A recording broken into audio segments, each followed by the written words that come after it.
All right, y'all. Ghetto and Godly for the kitchen table talk. Get your glasses of wine. Pour up. Pour up, pour up. All right. Ooh, Mimi, it's been a week. Yes. It's been a week. Can we get a... Not even over. Can we get... Right? It's only... Lord. Oops. All that noise.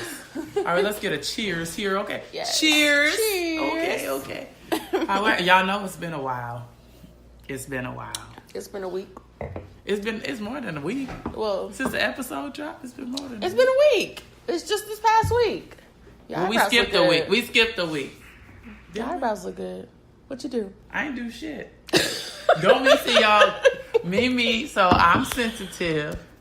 And Mimi did a great job of trying to thread my eyebrows months ago, and I have not gone nowhere. She's a big ass baby. To feel them. Listen. But they look nice. You ain't got to tell my business. Like, no, I'm playing.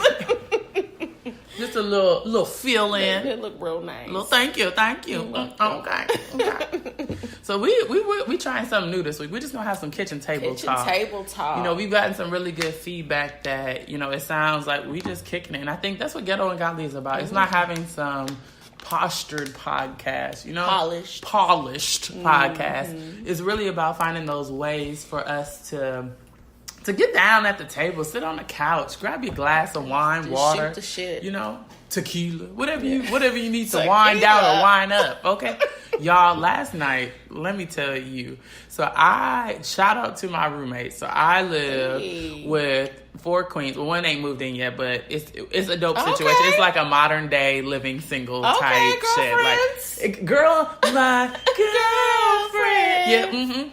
So we decided to have Taco Nacho Wednesday because we missed Tuesday.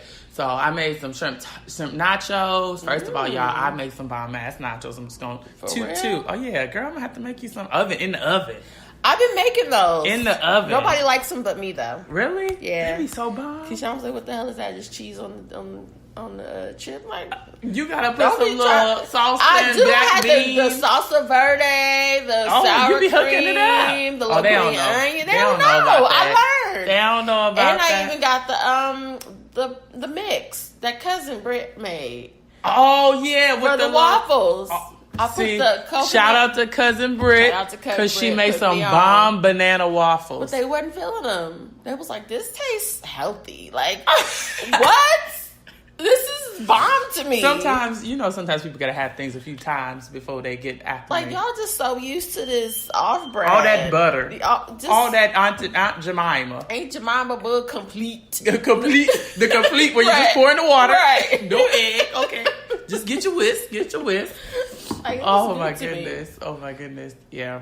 But Taco Nacho Wednesday. And my coworker Sarah, she moved back to Minnesota. That was like my work, just homie, like not even just in the workplace. So I'm really going through my withdrawals and wishing her the best in her next chapter. Hey Sarah, yeah, I hope you listening, Sarah. Miss you. She's, it was hard without you today, but we'll skip that. But yeah, so she got me this margarita mix.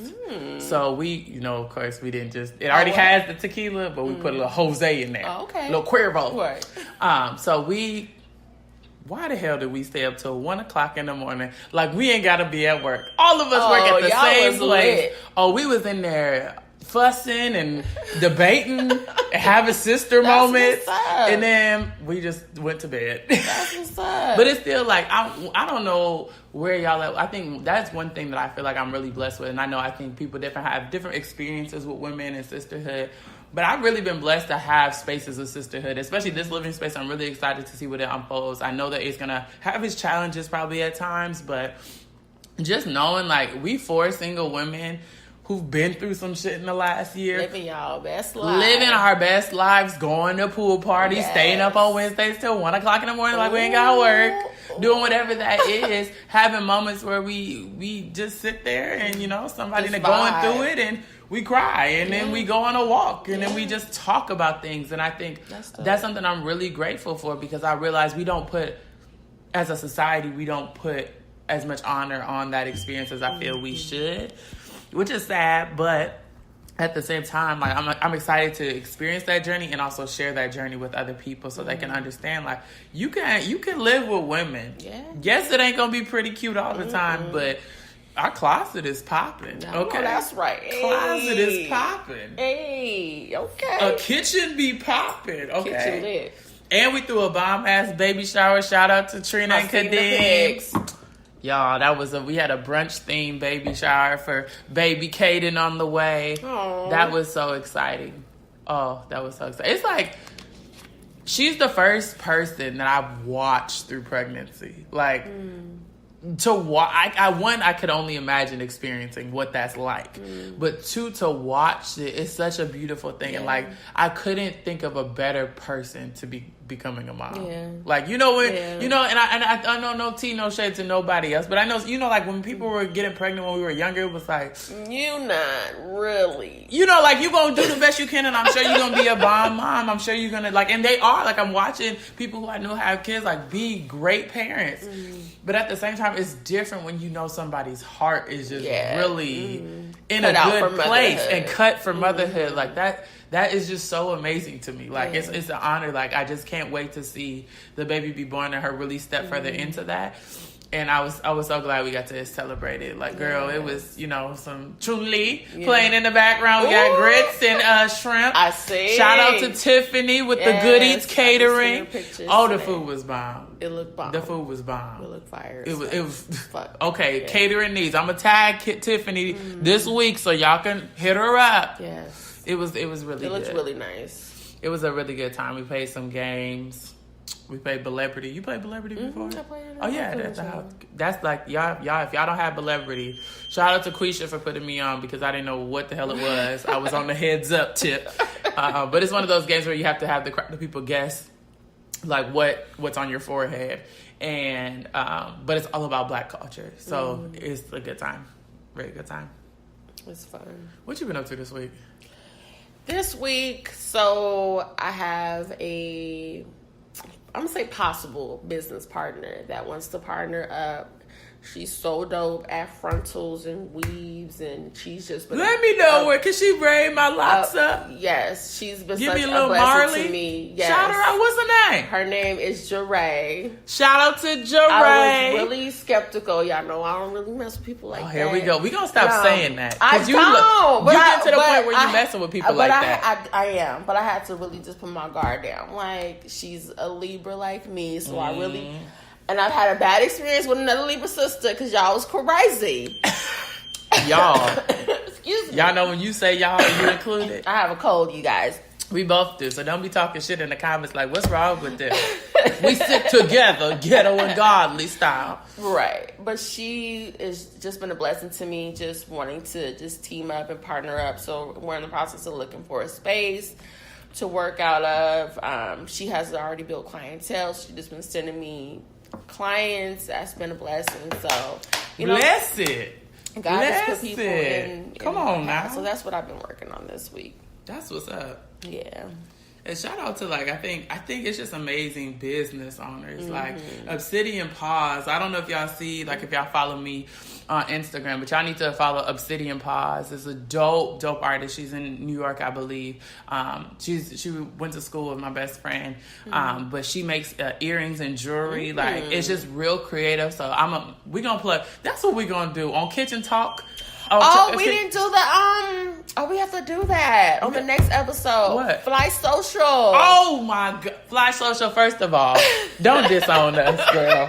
Don't disown us. Right. Don't disown us because we've been going through some things. But we gonna get it together. And I'm gonna put my order in because I need me some slides. She's blinging out everything. Oh, she's blinging out everything. License plate. Can she do less like a ghetto and godly? Yes. Hookup? She's blinging out real Swarovskis, y'all. Oh, real Swarovskis. I can't say that Swarovskis. word. So, I think the W come in earlier than what you said. Swarovskis. I'm probably saying a little bit of ghetto twang, but it's Swarovskis. Okay? Girl, I can't even talk shit because I don't. She blings out everything. I gotta see that word to say it. And I still say shit different. I always say shit like they was talking about me last night. Talking about you always saying shit with like a cultural accent. Right. And I be like, yeah, I do. Chun-Li. Chun-Li. Chun-Li. It's Chun-Li. Okay, Chun-Li. Trying to put a little twang on it. Chun-Li sound better than me. Okay. What is it? Tiffany Haddish. I swear, Hadish. Okay, I just feel like we're not bringing. I think it's more to it. Hadish. And what see, this is what, because I'm not from, and what I'm learning is the United States ain't for me.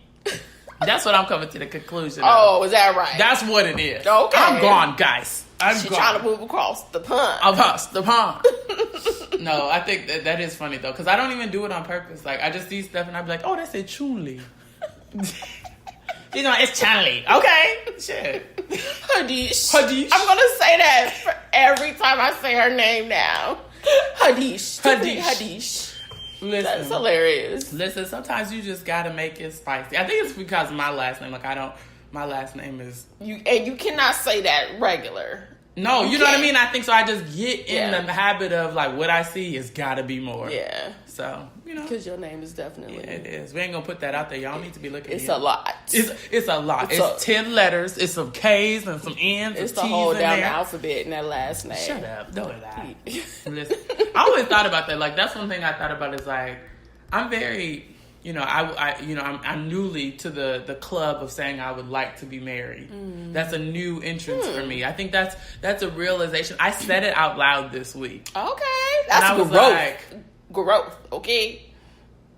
Okay, I wasn't talking about a wedding. I was talking about an actual marriage and me wanting to have a marriage.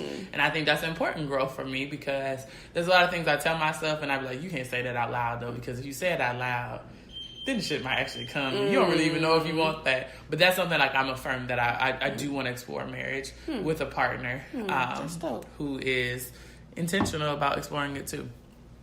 Girl, marriage is hard work. When Jay-Z said marriage is like is harder than living in the projects, he was not fucking lying, okay? This is the hardest shit you would ever and I feel that. But I'm not rushing to it. It's the most rewarding thing you would ever experience. But it's hard fucking work. Yeah. I can't even imagine how I understand, like, just looking at my situation, my marriage, and the difficulties that it's gone through. That how when you add a child into that equation, right? Like, I get it. Like, I see why marriages don't last. Like, and especially after you have a kid, it's like this is a lot because just having a partner and having to. What do you feel like has been like the thing that's been the hardest to cope with, or the hardest thing to kind of like for you to get used to in marriage?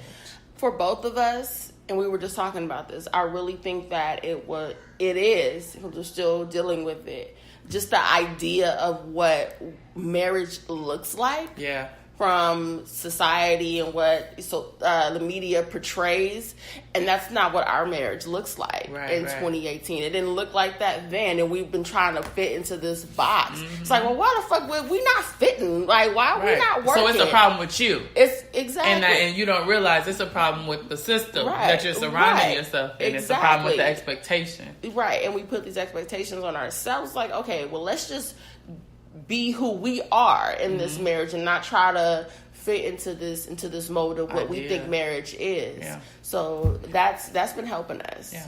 And I think that we were talking about that a few minutes ago, just like the idea of, you know, it's not, you know, when we have these harsh traditional views of what marriage is, not only does it impact kind of like what we see ourselves as, you know, as a wife or as a husband, but it also impacts who we are as individuals. Because if I'm not a traditional person, and now you're asking me to be an individual, like a traditional person. And on top of being a traditional person, I'm supposed to be in this traditional relationship. It's suffocating. Yeah.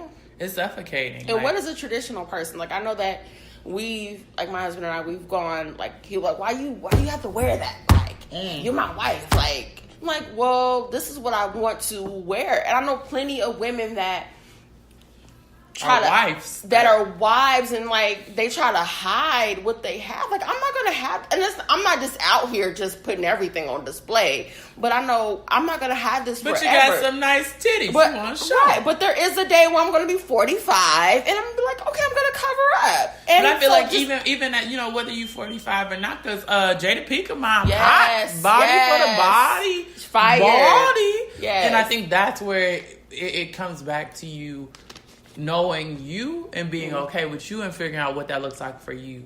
Because I'm aware, I don't feel like there's an age where I'm just gonna be like, okay, now it's time to put this away. There's a feeling where I'm gonna move and I'm gonna drift into a different style. And I personally, because of the shit I wear and how I like to express myself through fashion, I have to have somebody that's not gonna be intimidated or threatened by that. And understand where that threat comes from, because a lot of it isn't personal. A lot of it isn't that they actually feel that way. It's this idea again that we're going back to, that a wife don't wear this. A wife carry herself a certain way. Well, his thing was, I don't want you to get this attention, this extra attention. Why have men try to talk to me when I'm in sweats and a t-shirt? So it doesn't matter what I'm wearing. Now, I get what you're saying. Like, you don't want a man just staring at my titties. You're going to be like, what the nigga, what the fuck you looking at? Right. I get that. But I don't know if he's seen that, but I've never really experienced like somebody just being outright disrespectful, because I don't carry myself that way. I feel like I can wear something and somebody else can put on the same thing, and we're not going to receive the same response because I carry myself in a certain way as well. Interesting. So, you know, that's just something that we I think dress is something that's very, very interesting, because I go out sometimes a little braless look. I love a crop top. Love a crop top, but I also feel like if somebody's equating my crop top to my worthiness, that person needs to register some things with themselves, and that person is also the person that don't need to be beside me. Yes. And I think those are different, and that's for me. Another woman, you may feel differently about that, and that's for you. And I think that's what we have to figure out, instead of looking up to say, what's this person doing? A goals couple. What works for me? Right. I was telling you about too. In growing to know myself and being honest with myself. Motherhood is something that I would, like to explore if, privileged and able to do so. When I talk about that, though, I know that I'm not going to most likely be a very nurturing mother in terms of the physical sense of affection and hugging and doing these things. And I could be completely wrong. But based off of what I know about myself, how I was raised, what I feel comfortable with, I'm sure I'll extend myself a little bit further than where I am. But I have to understand that what I need and what's important to me is that my children do have that, but that's most likely going to come from my partner. Yeah. And I also know that a lot of people might not like the way that looks on him. And that's okay. That's okay. And so I think those are things that we have to realize of. And it's okay to think about those things, to say, I'm not the hugger. I'm just not. Like, I've learned to do that more, but I'm not a person that's just going to be like, oh, you feeling like I'm a talker. You come talk to me. I'll come listen. I'll listen. I'll give, if you want advice, I'll give you that. I'm a gift giver. That's how I show my affection, but I don't show my affection in physical and breasts. And that's okay with me. I don't feel like because I'm a woman, I have to. But those are things I had to come to terms with, because I was made to feel a lot of my life like something was wrong with me. Because I'm not embracing in that way, and it was like, you know what? Oh, that's just how you are, and that is A-okay. A-okay. It is. I think that it's interesting how things come up, like just during the work week and stuff, and how people just say little things, and I'm like, are you thinking about yourself, or are you trying to put something else on somebody? That's a good question. Do you feel that? Like, there'll be things like just at the grocery store, at work, just some random places like, you just said that, but what does that really mean? I went into Joann's today, and I just find it so interesting when I go into that store, because it's such a Caucasian store with old white ladies. And it was like... Caucasian. What she said? African Comerica. Remember that little girl? Caucasian. It's so Caucasian. Like, I'm gonna go in here. I'm gonna get my little thing for my braids. Got my little coupon. I do shop here, so I'm a little coupon. I do shop here. She said, check my club membership.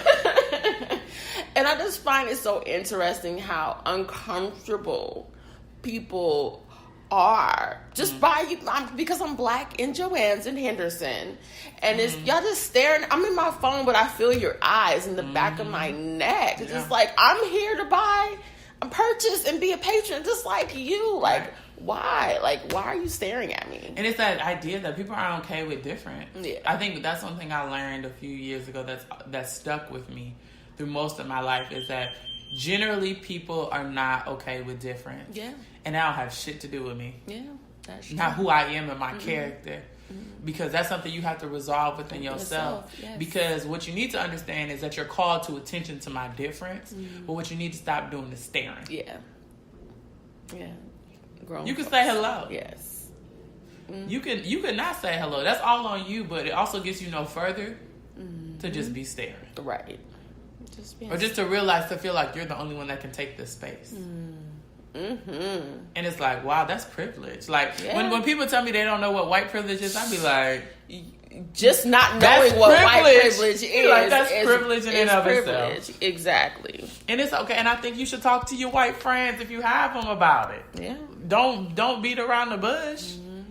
Because at the end of the day, this is something that you might not be cognizant of all the time. But it's my world. Right. So when I say things, when I do things, understand that I'm not going to skip that part just to make you feel more comfortable. Right.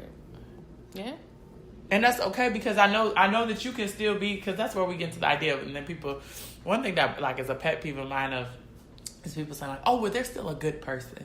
Like, I think the idea, we have to break away from that idea of like, oh, he couldn't be racist because he's such a good person. What the fuck is a good person? Right.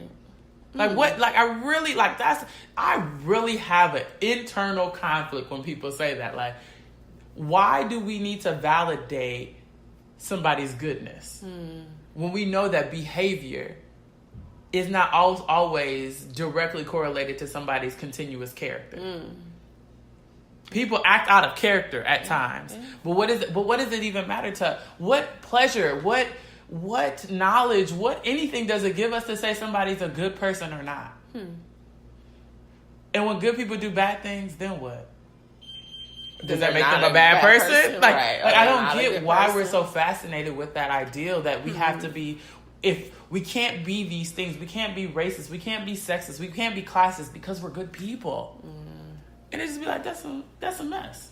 That is a Let's just talk about behavior. Let's talk about character. But they don't necessarily like, yes, there are trends that if your behavior is a certain way, your character is reflecting a certain thing. But I think talking about character can be described in so many other ways than good and bad. Yeah.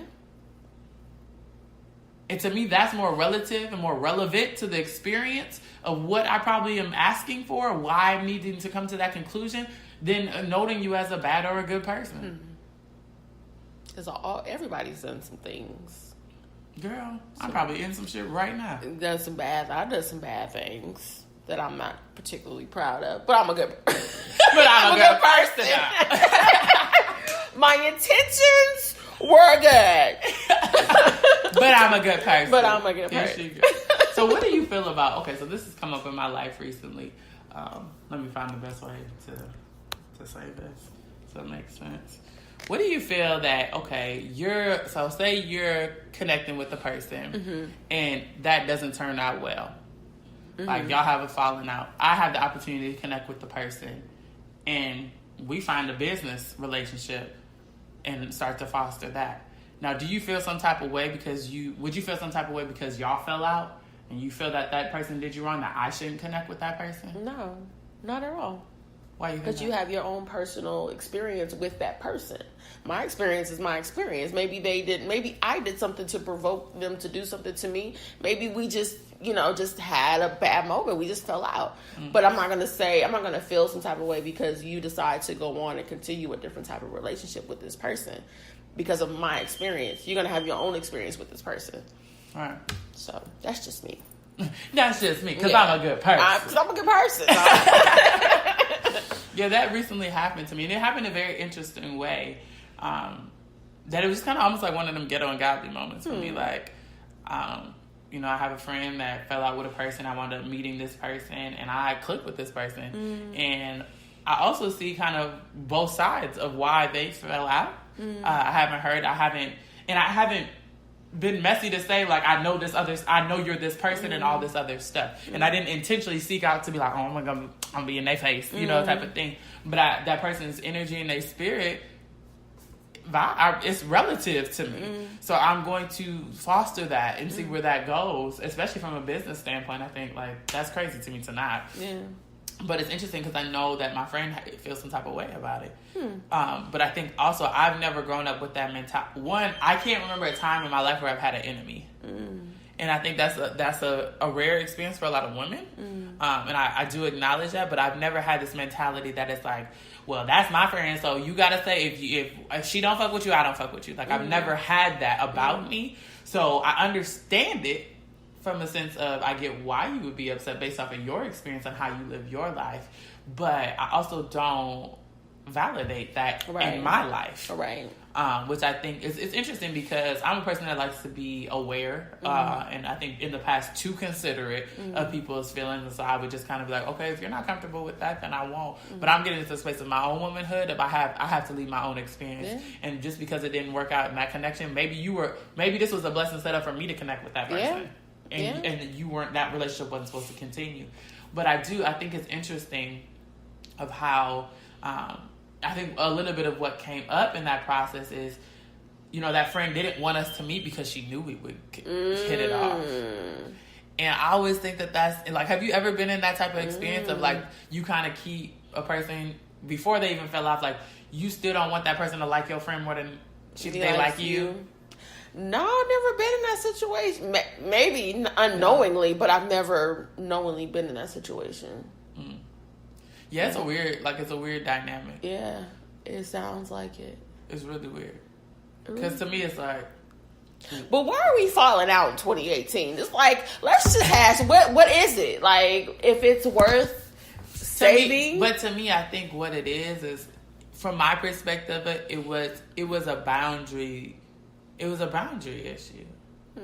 To me, I mean, what I know of the story is to me, what it sounds like is like, I think people can go into workspaces and want people to like them and want people to be their friends and not realize that there's a context of business there.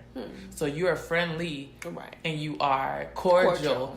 And you may create work friendships, but work friendships aren't like your normal friendships. Right, exactly. And so you always have to be from my perspective, be mindful and aware that even though you may say this to your friend and even though you feel like this is honestly what needs to come off your chest, it may not be appropriate for that situation. And that's how I deemed it. I don't know the full story, but from what I hear of the situation, that's what I was able to take from it. And it was just like, I see where she would be upset. Yeah.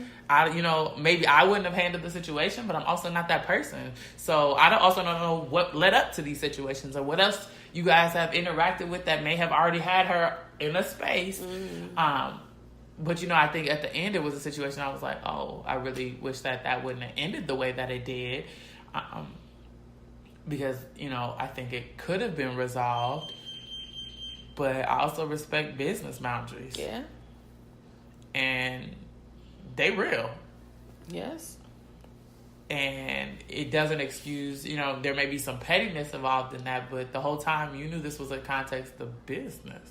Right. So, I don't know. I think that's interesting. Like business and especially business and black female relationships. Like what does that do? Look like, yeah. That's really interesting. Because I feel like we've talked about, like, you working for other black business owners and there being a dynamic there. But I think when you walk into that, do you already know, like, do you have a boundary of saying, like, well, this situation can't be, like, I would never say this to her because of, or we could never have these conversations, at least at first, until we figure out what this is. Like, do you feel like you walk in with the boundary? I definitely walk in with the boundary. And that boundary will probably stay there. Where do you feel like you got that from? Unless experience. Because at one point I was young and naive and like, oh, she cool, that's my friend. Like, we work together. Like, and it's not always the case. Like, I feel like in business, it's sad. And it's sad to a certain extent. I feel like people will always protect their business and they interest under all costs. That friendship don't mean shit. If it's between me or you, or me getting a leg ahead of you, and it's fucked up, especially in corporate. Like, if it's between me and me getting ahead of you, I'm going to throw you under the bus and roll your motherfucking ass over to make myself look good. And I don't know if I look at it that way, but what I do look at it is that we were both started off here for business. To me, I don't look at it as like I would throw somebody under the bus. I just don't want to create that space for it to even have to be that situation.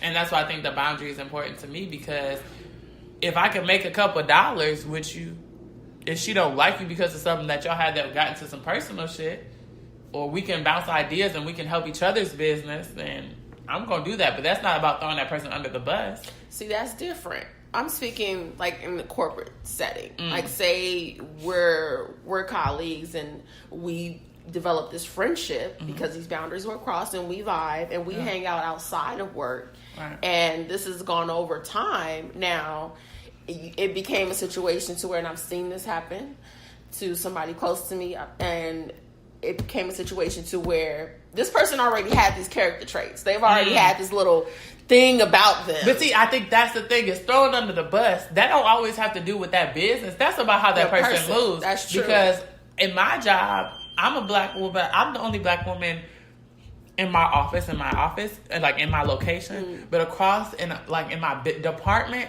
there are 3 black women. I'm the only black millennial person in that team of about 50 people. So I'm always thinking about how I can bring people, because I have a belief that all of us can eat. Right. It was for me does not pass me. So if we both going through for the same job and you let me know, I'm going to let you know we both going to come in here tip top shape, and the best person is going to get that opportunity. Yes, and that next person is going to we're going to be mindful so we can get everybody. But I also understand that that's how I move. Right. And not everybody moves like that. Exactly. If everybody moved that way, it would be no issue, be no problem. Exactly. Even in the field that I'm in. Like, I've had other people as hairstylists. Okay, so I had a situation where the shop that I left, where the hairstylist, when I was there, was like, yeah, girl, let's run a promo. Let's do this, and the third. But as soon as I left, it was like, oh, I'm taking their posts down. I'm not sending my clients to you. I'm like, and I'm not pressed. Right. I see what type of person you are. Right, that's your character. That's your character. But why would me being here be dependent on how you helping, right? You exactly. So it's like, yeah, I think that's something I want to do a workshop on, that of like how.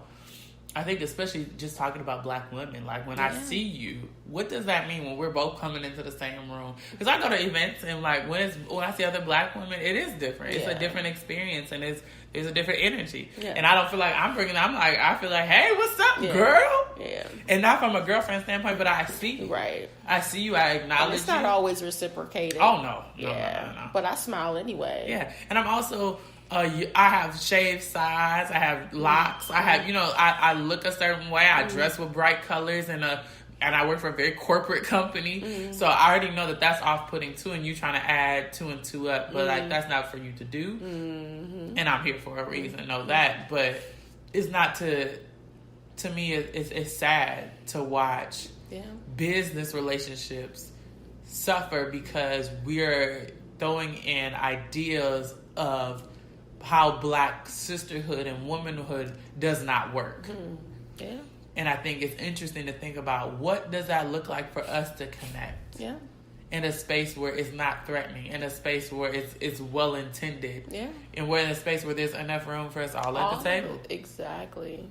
And we can actually collaborate without it be dependent on how I feel about you. And we can build those healthy boundaries, because I still feel like there needs to be boundaries. Yeah. And we need to teach each other those things and why they're important. So we have to protect that sisterhood and that space with those boundaries, so we don't have to worry about that same bullshit popping up because now we're all cleared as to what this is. Yes. In a space where we all have a vested interest too. I think that's different is when somebody's just pouring interest into you and you don't have a vested interest for yourself. And that's when shit gets crazy too. Yes, it does. Because you was going and respected friendship, and meanwhile this person has made a business investment in you, and you acting up from their eyes because like this was a business investment, and you talking like to me like I'm your little friend. Right. Yeah. That's important. I think it's just important to just have the conversations because we're not having these conversations. Yeah. That's something we really gotta do a workshop on that to really talk about it. Yeah. What's going on? What does it look like to have healthy relationships as Black women to collaborate in a business world? Yeah. What does it mean to support without being like, well, I ain't gonna support you because I don't want you to like what? It's so weird to me. But it's so relevant. Well, she said, and yeah. And I think there's accountability too. That we all have to acknowledge that we all not doing it perfect. We're learning. It's a learning experience. We're gonna step on each other's toes a bit, but also being able to step outside, own your piece, and seek to understand that other person's piece. That is so powerful. Even in the situation where I'm teaming up with this young lady. And I don't take, like, my business is important to me. And you can't be super sensitive to criticism, especially if you know where it's coming from. So she asked me to send her my hashtags for my lashes. And she was like, first of all, who's researching lashes for days? Like, it's like, okay, well, I need that. Exactly. I respect that because I've always been in a situation by myself. And I never had somebody that has more knowledge than me. In that space to say, well, no, don't do that. Here's the hashtags. Copy and paste these. Like, I that's so dope to me. Yeah. Like, I've never had that. And you got it now. And I have it now. So you got to embrace it. I am. I definitely am. What's her name? Plug her. Jeray. What's her Instagram? I don't know her Instagram. We're going to post the Instagram. Yeah, we're definitely going to post the Instagram. She is amazing at hair. Yeah, because I need a little 2 braid down. She's amazing. From already hair, it's a nappy hair. Don't say nappy hair. Why? Nappy ain't bad.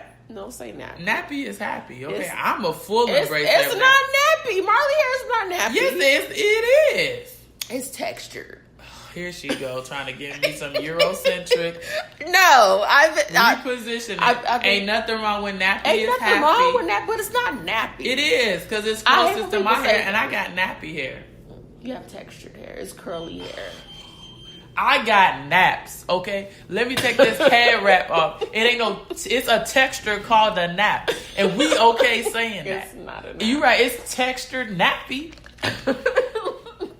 I'm okay with nappy. Nappy is happy. Nappy is happy, but what? You about to give me another Eurocentric downplay? It's not Eurocentric. I'm into school, okay? So we got to use the correct terminology. What's nappy? Because, listen... When I get a little nap pop, what is that? That's not... It's a curl. It's a curl. Why? Well, what is nappy then? It's textured.